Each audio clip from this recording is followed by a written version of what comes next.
Queridos compatriotas, después de haber abordado la importante y trascendente reforma constitucional del 14 de agosto de 1994, que fue el exitoso producto de la grave crisis política electoral que se vivió en la República Dominicana en el mes de mayo de ese año, pues nos toca enfocar la reforma constitucional del año 2002, que se realizó bajo la impulsión del presidente Hipólito Mejía.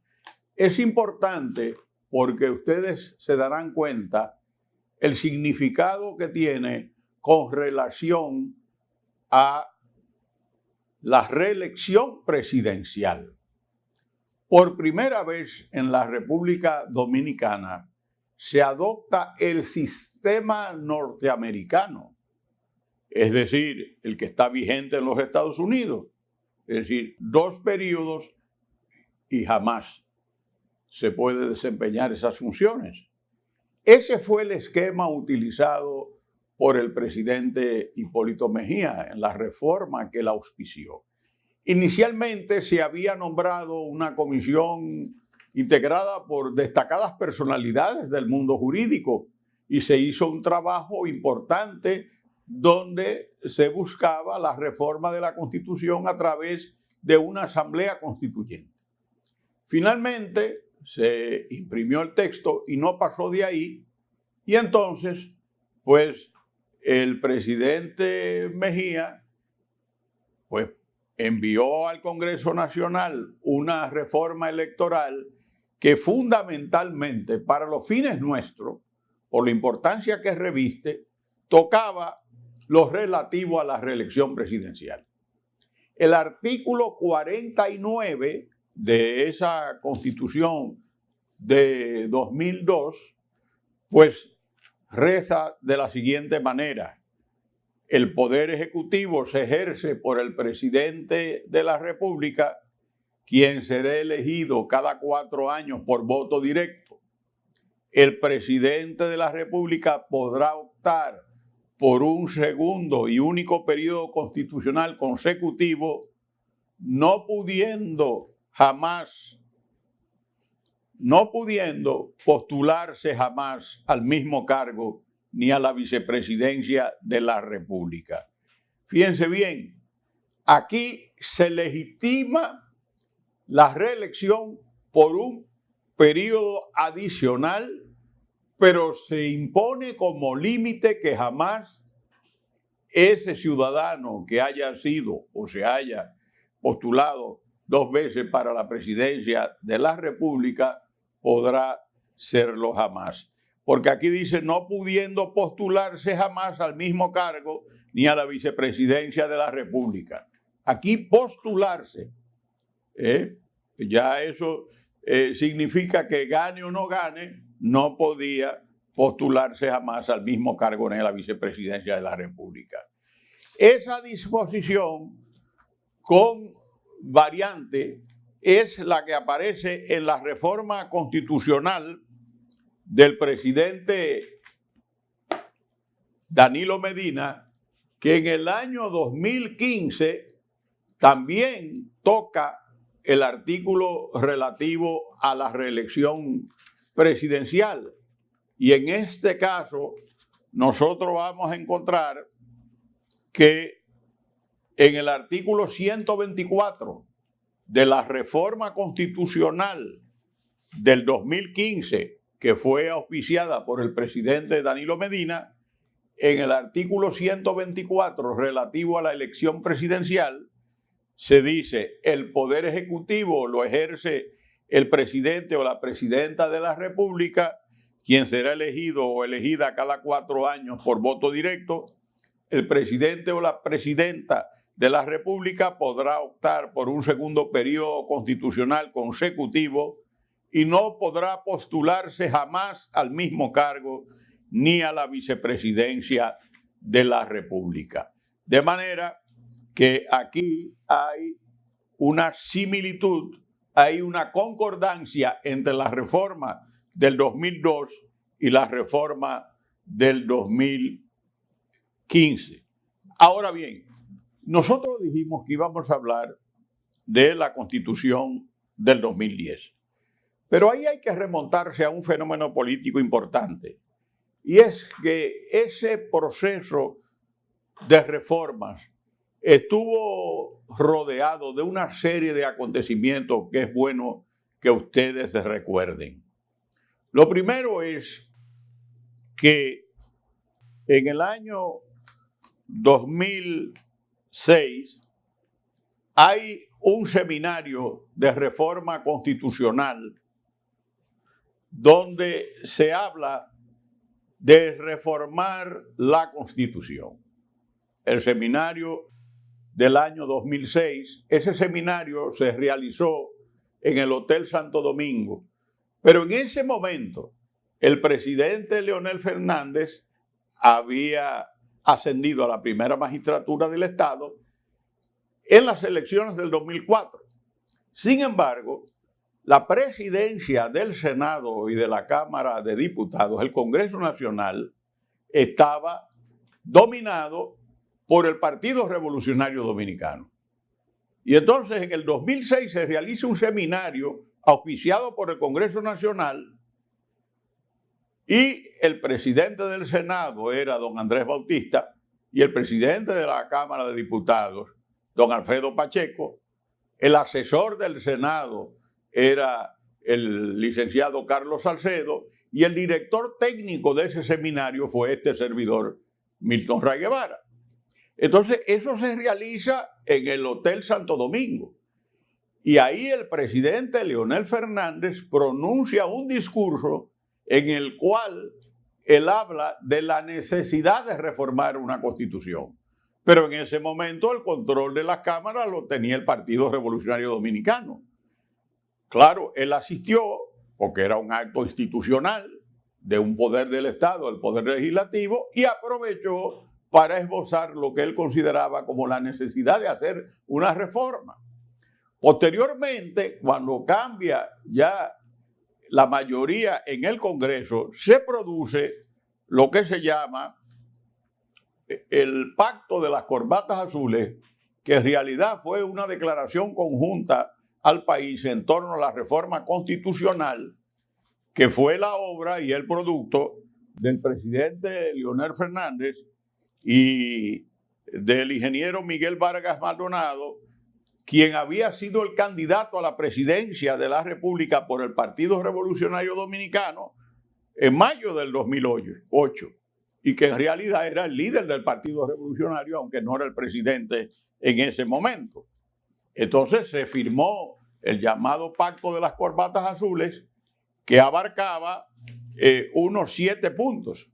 Y esos 7 puntos eran la nacionalidad, se proponía una modificación al régimen de la nacionalidad, y se hablaba que esa modificación se haría sobre la base de la combinación del jus sanguinis y el jus soli. Ahí lo que se agregó fue que los ilegales, los inmigrantes ilegales o los hijos de indocumentados, pues naturalmente no adquirían la nacionalidad dominicana. Eso no estaba en la Constitución anterior.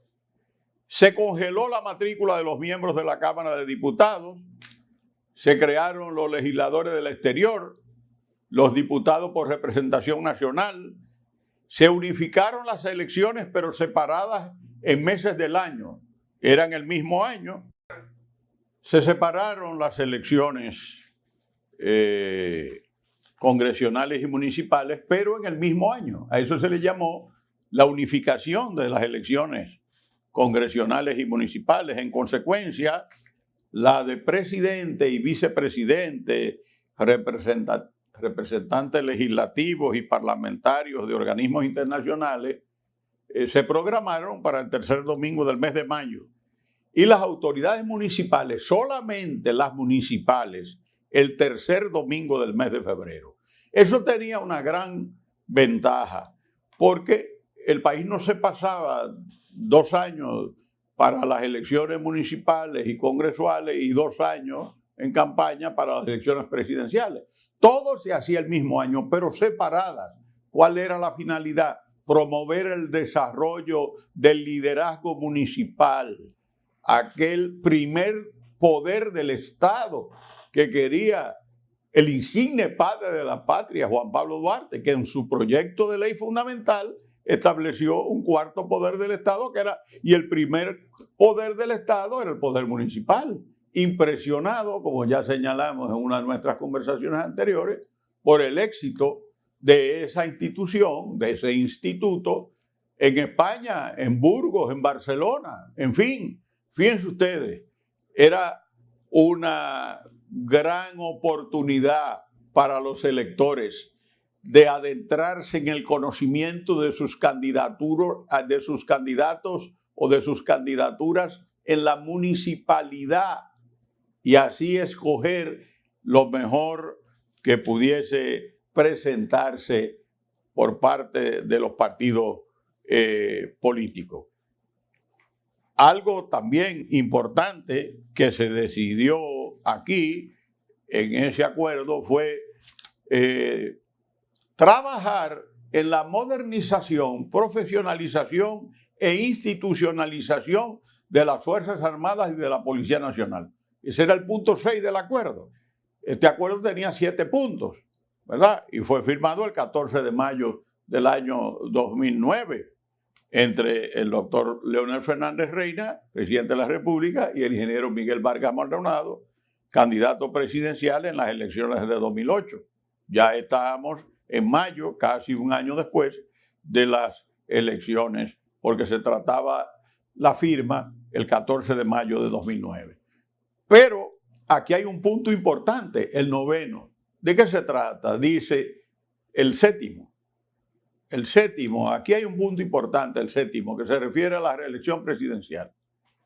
Dice, se propone adoptar con aplicación inmediata la fórmula consagrada en la reforma constitucional del 14 de agosto del año de 1994, fíjense bien, en la reforma del 94, no en la de 2002, en lo concerniente a la no reelección presidencial que reza: el poder ejecutivo se ejerce por el presidente de la República, quienes serán elegidos por 4 años por voto directo, no pudiendo ser electos para el periodo constitucional siguiente.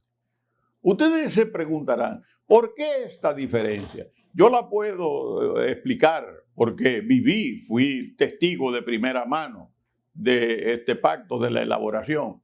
Y es lo siguiente, el ingeniero Miguel Vargas Maldonado estaba anímicamente, afectivamente unido a la fórmula del Partido Revolucionario Dominicano, que era no reelección consecutiva. Y entonces ya se había cambiado en el año 2002 a una reelección y nunca jamás. Entonces él entendía que él debía ser fiel a los postulados del Partido Revolucionario Dominicano, que consistían en no reelección consecutiva para evitar la prolongación en el poder. Entonces, por eso es que se pone quien será elegido cada 4 años por voto directo, no pudiendo ser electo para el periodo constitucional siguiente. Entonces, fíjense bien, el texto final de esta declaración dice de la manera siguiente: de esta manera, en el centenario del nacimiento del profesor Juan Bosch, óiganse bien, y en el 11º aniversario de la partida del doctor José Francisco Peña Gómez, porque Peña era el abanderado de la no reelección consecutiva, estamos honrando su memoria y rescatando sus principios, porque don Juan tampoco estaba de acuerdo con la reelección consecutiva. Entonces firma el 14 de mayo del 2009 en la ciudad de Santo Domingo. A partir de ahí se desarrolla el proceso que sirve para dotar al país de la constitución más avanzada de Iberoamérica, que es la del 2010. Y debo decirle, eso no fue un procedimiento fácil, porque había en ese momento una tendencia a que la reforma la hiciese una asamblea constituyente.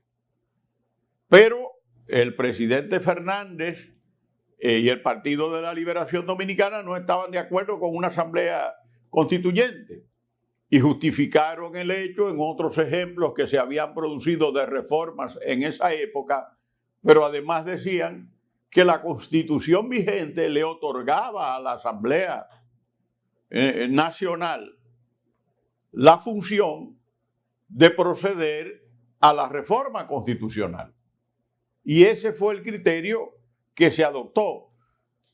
Pero antes de iniciar ese proceso, se procedió a una consulta popular para la reforma constitucional. Y esa consulta se desarrolló, ya se había nombrado una comisión de juristas para que trabajara en la reforma constitucional. Esa comisión de juristas estuvo integrada por el extinto, inolvidable, extraordinario jurista, escritor, historiador, periodista Adriano Miguel Tejada, por Aura Celeste Fernández, por el doctor César Pina Toribio, por Eduardo Jorge Prat, Flavio Darío Espinal, el doctor José Darío Suárez, Julio César Castaño, Leida Margarita Piña Medrano, Licelón Marte de Barrios, Luis Gómez Pérez, Milton Ray Guevara, Pelegrín Castillo y Raimundo Amaro. Pero lo más importante de eso es que se hizo una jornada de asambleas municipales, de consulta popular en cada uno de los municipios de la República Dominicana. Se preparó una guía para que los entrevistados tuviesen una idea de cuáles eran las preguntas que se formulaban, y esa guía que la preparamos los comisionados que sesionábamos normalmente en el recinto Santo Tomás de Aquino de la Pontificia Universidad Católica Madre y Maestra en el área, digamos, sureste, frente a la rectoría, el salón de la Junta de Directores y la Junta Universitaria, y pues naturalmente las autoridades encabezadas por el rector. Ahí sesionaba esa comisión. Y esa comisión fue integrada por el presidente Leonel Fernández, en presencia y con la colaboración, si se puede llamar así, de Monseñor Agripino Núñez Collado. Eso se produjo en el campus de la Pontificia Universidad Católica Madre y Maestra en Santiago. Resultamos 13, pero eran 15, porque hay dos distinguidos juristas que por razones muy atendibles no pudieron formar parte de la comisión. Me refiero al doctor Juan Manuel Pellerano Gómez y al doctor Ramón Antonio Veras. Ellos dos declinaron la honradora invitación que se les hizo de participar en la comisión. Bueno, pues se prepararon 77 preguntas, es decir, ideas para que los ciudadanos pudiesen en todo el territorio nacional. Además de que habían algunos medios, no es como ahora que todo se puede hacer por los medios electrónicos. Algunas preguntas se hicieron así, alguna gente pudo participar de las encuestas de ese modo, pero no había el desarrollo de la tecnología audiovisual que nosotros tenemos ahora. Y yo le voy a poner algún ejemplo de cómo el pueblo dominicano sabe tanto. Y la gente que cree que este pueblo no sabe, tienen una idea equivocada del pueblo dominicano. Le voy a poner dos ejemplos. El tema de la nacionalidad. Eran 77 preguntas. En el tema de la nacionalidad, cuando le preguntan, ¿debe mantenerse el sistema actual de adquisición de la nacionalidad dominicana? Esto yo no me lo estoy inventando, ¿eh? Encuentro Nacional de la Consulta Popular. Aquí están esos documentos a la disposición de todos los ciudadanos. Ese sistema es básicamente el sistema actual. Básicamente, les voy a decir por qué, porque se introdujo una modificación en lo que se refiere a los hijos nacidos de inmigrantes ilegales. Pero en sentido general, en ese momento, ¿cuál era el sistema? Jus soli y jus sanguinis. Claro, todo hijo de dominicano es dominicano. Entonces, bueno, los hijos de extranjeros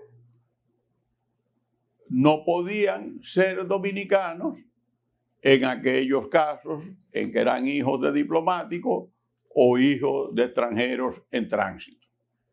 Entonces, cuando uno le pregunta, ¿debe mantenerse el sistema actual de adquisición de la nacionalidad? Básicamente, el jus sanguinis y el jus soli, el 56.2% dice que sí. Cuando uno le pregunta, ¿debe sustituirse el sistema actual únicamente por el jus sanguinis? O sea que la nacionalidad solo se adquiera por el vínculo de sangre de los padres. El 61.3% estuvo de acuerdo que solamente fuera por la sangre dominicana. Entonces, sin embargo, hay una diferencia. Ahora, en lo que había una mayoría bastante sólida fue que el 81.6% de los participantes de las asambleas manifestó que deben aumentarse los requisitos para adquirir la nacionalidad dominicana.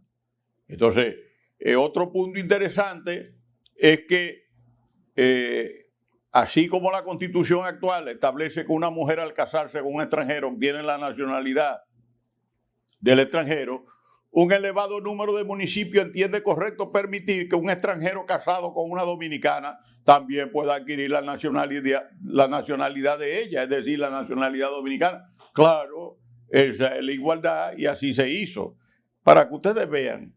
Pero yo le voy a poner otro caso muy interesante, que es el de la reelección, para que ustedes vean que este pueblo es reeleccionista.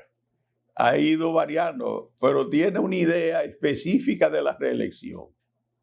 Porque casi todos los partidos y todos los militantes son antireeleccionistas hasta que ganan su partido y hasta que ganan su candidato. Entonces, cuando uno ve la pregunta de la reelección, aquí dice lo siguiente. Uno de los aspectos más debatidos en el marco de la consulta popular. El 54% afirmó que la reelección debe mantenerse tal como aparece en la Constitución vigente, una sola repostulación consecutiva. Es decir, que están de acuerdo con la reelección. ¿Ah?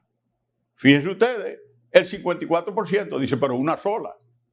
En una época, lo que pedía el doctor Peña Gómez y lo que pedía el Partido Revolucionario Dominicano era que no hubiese reelección consecutiva, sino que pudiese postularse nuevamente pasado por lo menos un periodo.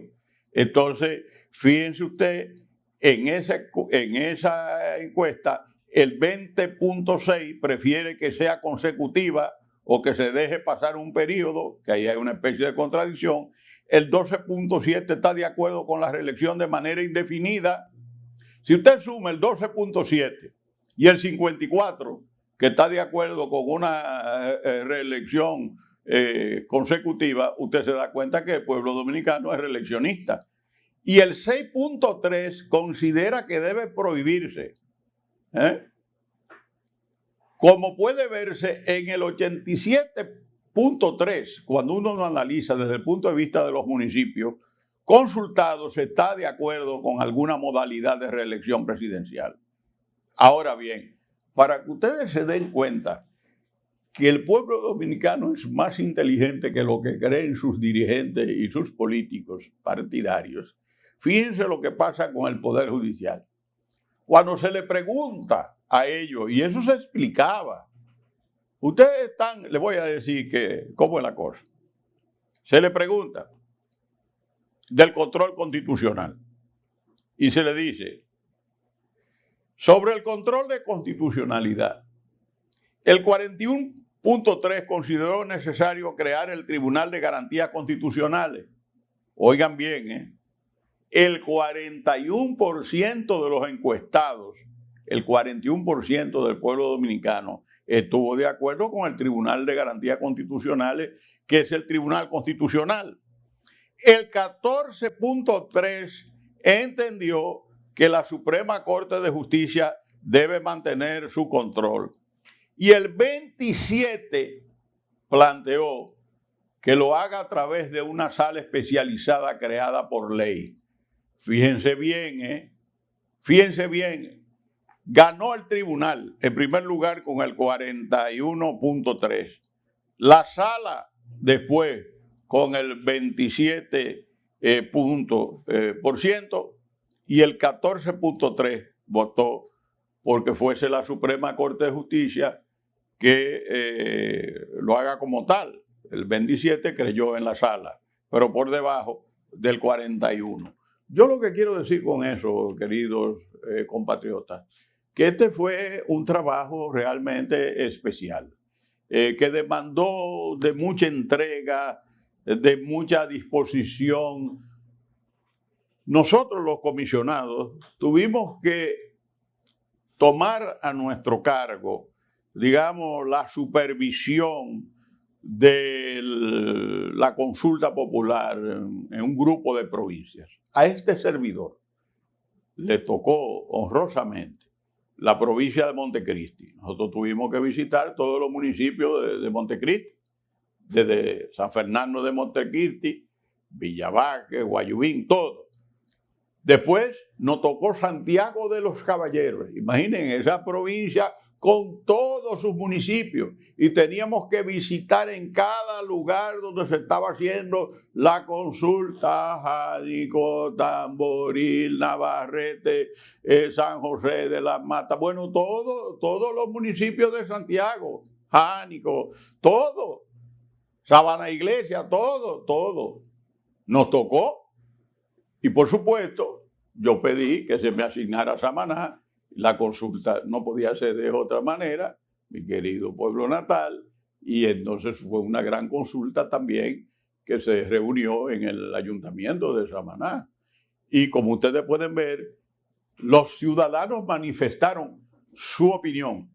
Y déjeme decirle, nosotros no tuvimos ningún grado de interferencia del Poder Ejecutivo. El presidente Fernández nunca se atrevió, nunca osó, nunca se permitió. Primero, porque esa no es su naturaleza. Y segundo, porque no es un comportamiento de sugerirle a la comisión que adoptara tal o cual camino. Nunca. Nosotros actuamos libremente. Y le voy a decir una cosa. La gente puede creer que los temas políticos fueron los más candentes en esa comisión. No. El tema más álgido de discusión fue el tema de la nacionalidad. Ahí fue, les voy a confesar algo. Esa noche, Monseñor Núñez estaba en una cena con unos amigos. Había uno de los miembros de la comisión que estaba en puesto diplomático fuera del país. Y el resto de la comisión estábamos sesionando ahí en el campus, en el recinto, el campus de Santo Domingo de la Madre y Maestra. Bueno, 2:30, Monseñor, parece que le avisaron que aquel ambiente entre los comisionados estaba ardiente. Y Monseñor entró por la puerta trasera del salón de la Junta de Directores, de la Junta que, digamos, que tiene el control de la universidad. Y lo que hizo fue orar con nosotros, porque los ánimos nunca se habían exaltado de esa manera. Era un grupo formidable que sesionó siempre ahí, salvo en una ocasión que nos fuimos a sesionar a Santiago, a un hotel fuera de la ciudad y donde concluimos. Y siempre fue un debate muy armonioso porque se repartían los roles, a cada uno le tocaba un aspecto. Pero para que ustedes sepan cómo se desarrolló eso. Esa parte es importante porque es desconocida. Ahora, ¿qué pasó con esa constitución? Bueno, esa constitución lo primero que tiene de nuevo es un preámbulo sumamente explícito, donde apela a lo que ha sido el sentimiento, pues naturalmente patrio, ¿verdad? De lo que ha sido la historia de de las constituciones nuestras. Y ese preámbulo apela y dice: nosotros, representantes del pueblo dominicano, libre y democráticamente elegidos, reunidos en asambleas revisoras, invocando el nombre de Dios, guiados por el ideario de nuestros padres de la patria, Juan Pablo Duarte, Matías Ramón Mella y Francisco Rosario Sánchez, de los próceres de la Restauración, de establecer una república libre, independiente, soberana y democrática, inspirado en los ejemplos de luchas y sacrificios de nuestros héroes y heroínas inmortales, estimulados por el trabajo abnegado de nuestros hombres y mujeres, regido por los valores supremos y los principios fundamentales de la dignidad humana, la libertad, la igualdad, el imperio de la ley, la justicia, la solidaridad, la convivencia fraterna, el bienestar social, el equilibrio ecológico, el progreso y la paz, factores esenciales para la cohesión social. Declaramos nuestra voluntad de promover la unidad de la nación dominicana, por lo que en ejercicio de nuestra libre determinación adoptamos y proclamamos la siguiente Constitución. Nosotros pasaremos entonces a esbozar brevemente aquellos contenidos especiales o significativos de la Constitución del 26 de enero del 2010. Hablar de la Constitución del 2010 pues requiere de mucho tiempo. Pero vamos a tratar de establecer algunos hitos, como diría el profesor Manuel Amiama, de esta Constitución. Y naturalmente, pues ustedes tendrán siempre la posibilidad de agregar otros que yo omita, ya por razones de tiempo, porque realmente ustedes saben que en esta materia estamos obligados por el tiempo. Así, de manera general, le puedo decir que la creación del Estado social y democrático de derecho en la República Dominicana, basado en la dignidad humana, el artículo 7 de la Constitución, es fundamental. El artículo 10, numeral 2 de la Constitución, se refiere a la adquisición y transferencia de la propiedad inmobiliaria en la zona fronteriza, que esa propiedad inmobiliaria debe ser fundamentalmente para los dominicanos. Esa ley no ha sido aprobada todavía, es una ley complementaria. En el campo de la nacionalidad, el artículo 18.3 nos habla de que son dominicanos las personas nacidas en territorio nacional, con excepción de los hijos e hijas de extranjeros, de delegaciones, miembros de delegaciones diplomáticas y consulares de extranjeros que se hallen en tránsito o residan ilegalmente en territorio dominicano. Uno se encuentra con que el artículo 124 prohíbe la reelección consecutiva. En el ámbito de los derechos, esta es la Constitución más generosa y más creativa que hemos tenido.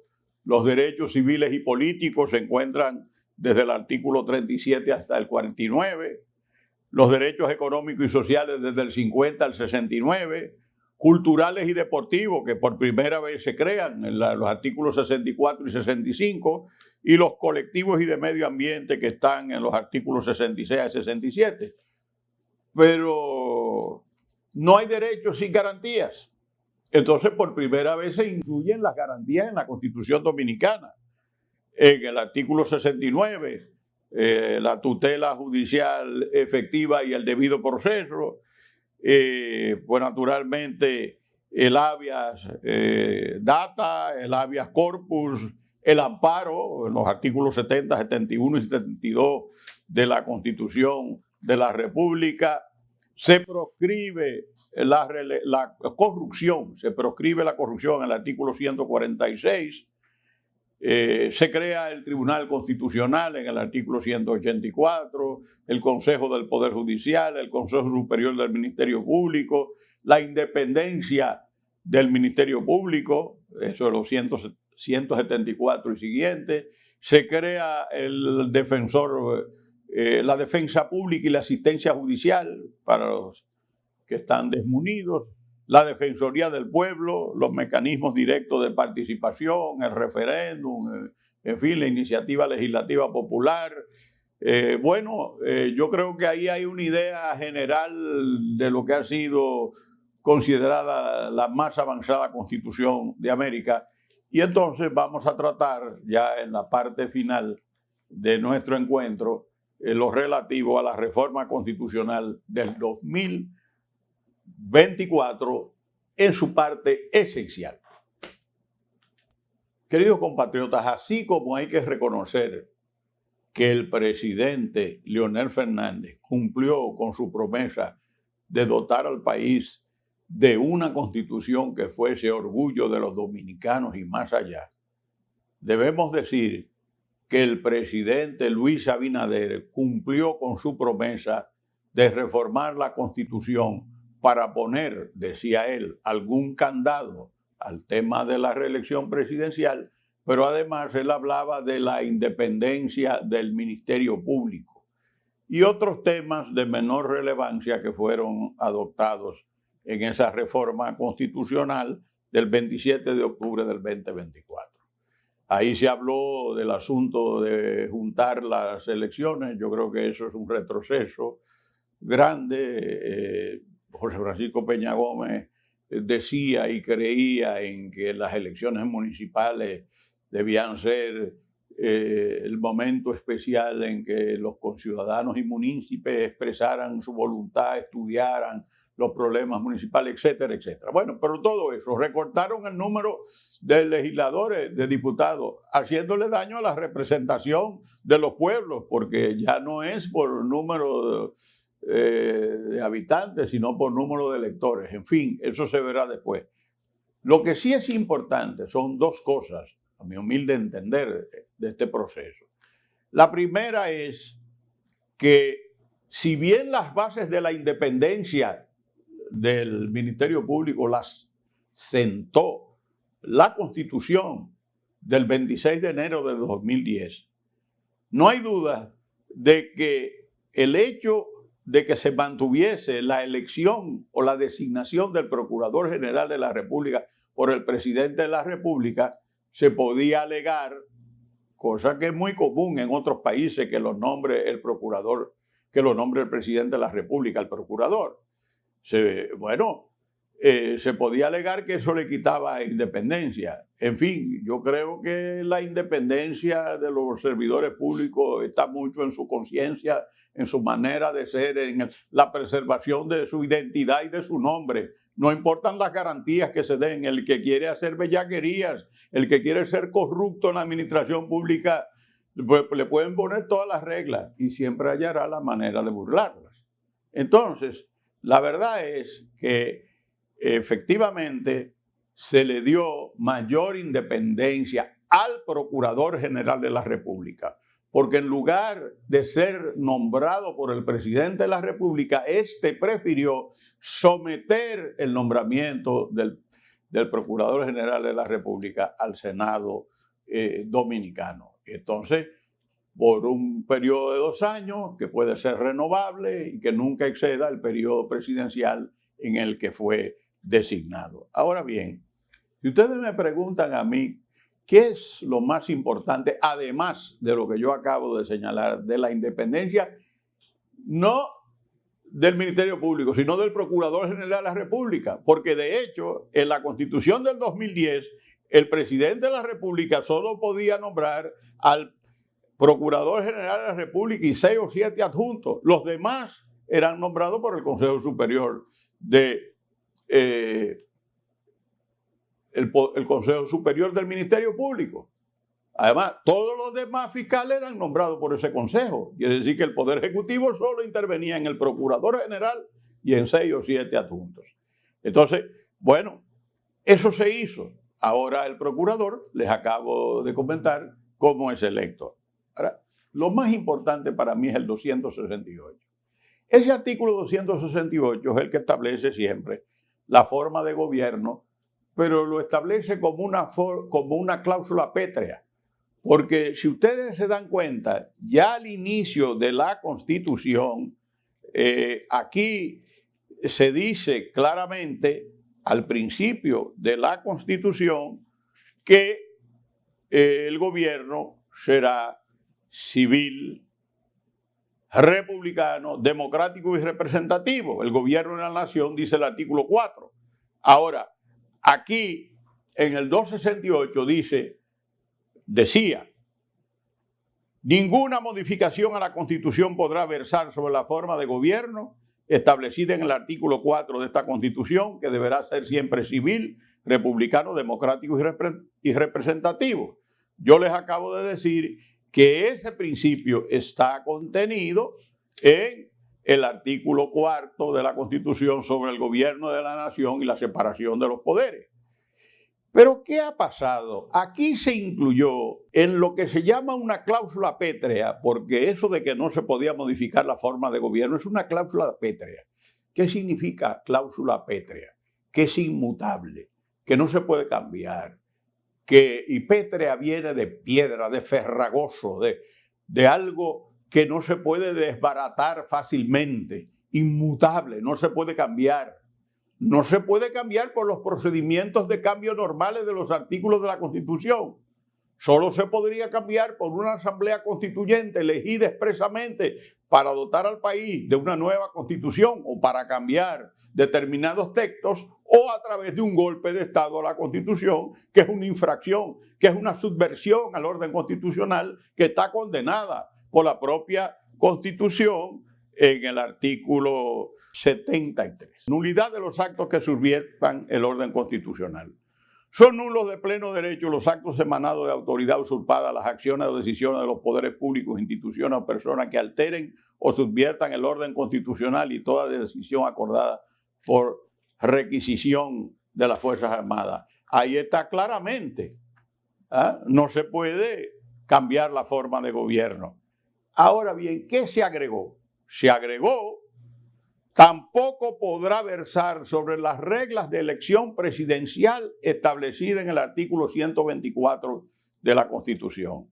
Y justamente el artículo 124 de la Constitución es el que dice cómo se elige al presidente de la República. Es decir, que ya desde el momento que el 124 dice el Poder Ejecutivo lo ejerce el presidente o la presidenta de la República, podrá optar por un segundo periodo constitucional consecutivo y no podrá postularse jamás al mismo cargo ni a la vicepresidencia de la República. Es decir, que ya se acabó el relajo de querer tener un tercer periodo consecutivo y provocarle una tragedia al país o intentar hacerlo. Se acabó ese cuento. Y óigame, y que a mí no me hablen de un transitorio que pusieron ahí mal puesto, porque, como decía Jocerán, el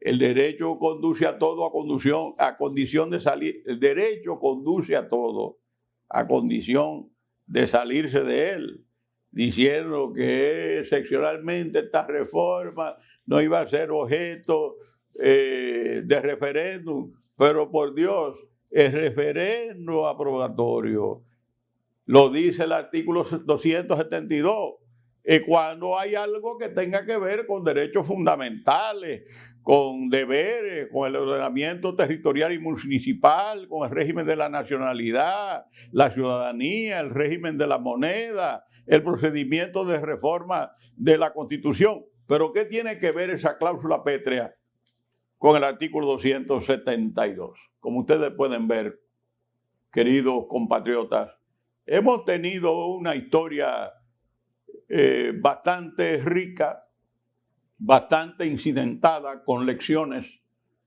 con momentos de gloria y de sufrimiento en el devenir de la vida constitucional de la República Dominicana. Lo más importante de todo esto es, el mensaje que les quiero dejar es que aprendamos a vivir en Constitución. Vivamos en Constitución, porque la Constitución, cuando se respeta por gobernantes y gobernados, conduce a la felicidad constitucional. Y la felicidad constitucional pasa por el respeto de los derechos fundamentales, por el respeto de los deberes fundamentales que los ciudadanos tienen con la nación, la defensa de la soberanía nacional, la defensa de las libertades públicas, el cumplimiento de todas las disposiciones que establece nuestra Carta Magna. Entonces, a la luz de lo que hemos vivido, tiempos de opresión, tiempos de tiranía, tiempos de dictadura, interludios de tolerancia, tiempos de libertad, aprovechemos el tiempo, como diría y como dijo Juan Pablo Duarte, nuestro patricio, y aprendamos a vivir en constitución como él lo quiso. Él fue el primer constitucionalista de la República Dominicana. Y eso lo llevó a trazar la línea que deberíamos seguir todos los dominicanos. Amemos la Constitución y seremos felices. Respetemos la Constitución y avanzaremos institucionalmente. La República Dominicana, si respetamos la Constitución, será siempre eterna, porque Dios es eterno y el soporte de la República Dominicana está en estas tres palabras: Dios, patria y libertad.